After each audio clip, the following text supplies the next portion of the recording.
Hi everybody, this is Diana from Sweet y Salado, and today we're going to make yet another version of Colombian tamales, which are called Bogotanos or Santafereños, and they're pretty much the same as the other ones we've made, but they have a couple of different ingredients.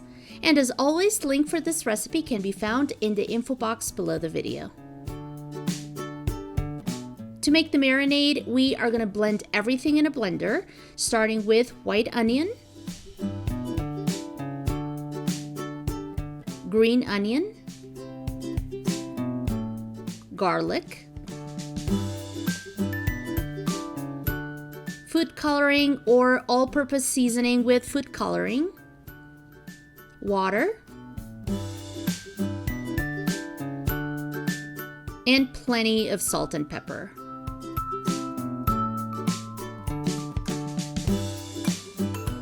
We're going to blend all of this for a couple minutes just to make sure everything's well blended. We're going to use different types of meat for these tamales, starting with pork belly with the skin on, a little bit of fat, and hopefully lots of meat. We're also going to use pork ribs. We're going to use about 15 of these, and hopefully again with lots of meat on them. And then finally, we're going to use chicken, and you can use any kind of chicken that you want. I'm using chicken thighs without the skin and with bone in. We're going to place the meat in either plastic containers or resealable bags. We're going to add the marinade in each one of them. We're going to give it a good massage, and then we're going to store them in the fridge overnight.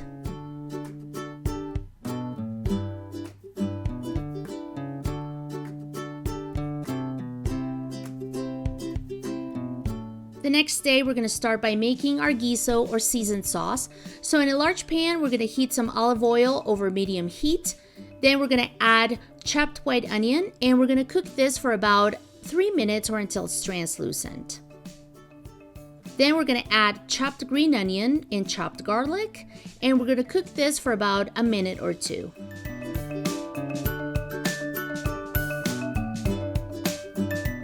After that, we're going to add chopped red bell pepper.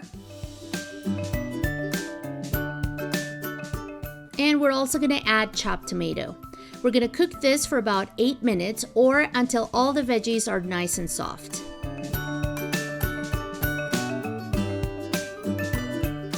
Then we're going to add food coloring again. We're also going to add a chicken bouillon, which is optional.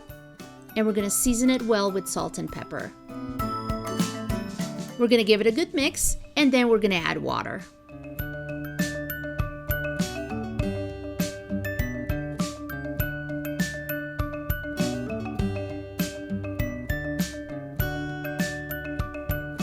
To make our masa or dough, we're going to heat water in a large pot, so we're going to set it to medium heat. And then we're going to season it with onion powder, garlic powder,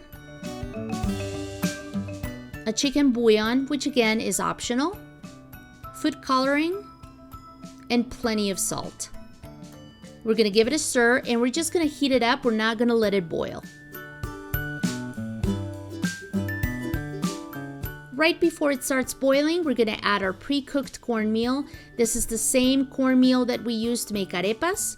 And we're going to stir it really well until it reaches a very nice thick consistency. Kind of that thick oatmeal consistency. Once it reaches that point, we're going to add sweet peas. I'm using frozen. And then we're just going to remove it from the heat. We're going to cut the plantain leaves for these tamales into medium rectangles. And we're going to clean both sides with a wet paper towel.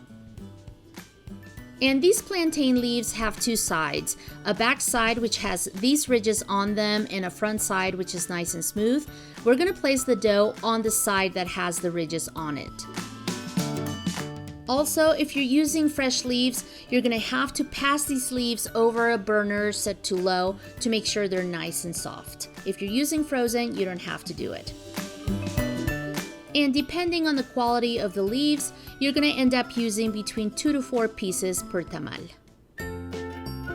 Now we're going to place a nice amount of dough on top of the leaves. We're going to spread it out with the spoon.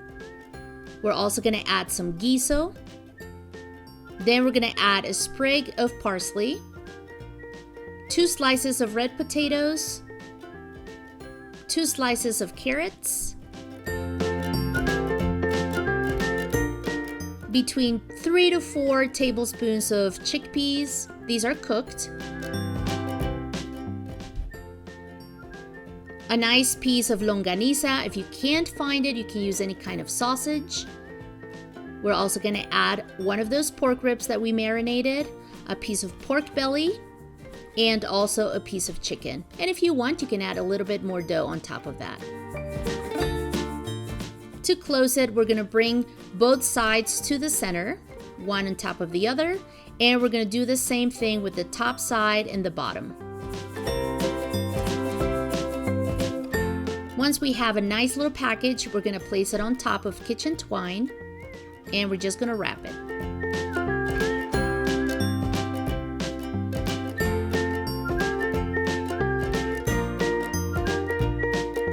And we're going to repeat this process with every single tamal that we're going to make. To cook these tamales, we're going to place water into the bottom of a large pot, and then we're going to place a steaming rack inside the pot. If you don't have one of these, you can add rocks, you can add sticks, you can even use leftover banana leaves if you want. Now we're going to place our tamales on top of that steaming rack.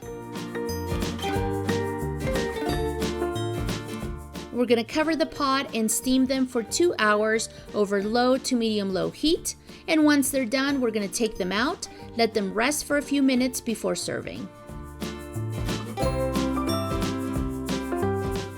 And here we have the tamal. As you can see, it's very similar to the other tamales that we've made, except that we have that longaniza, which is that Colombian sausage, and the chickpeas.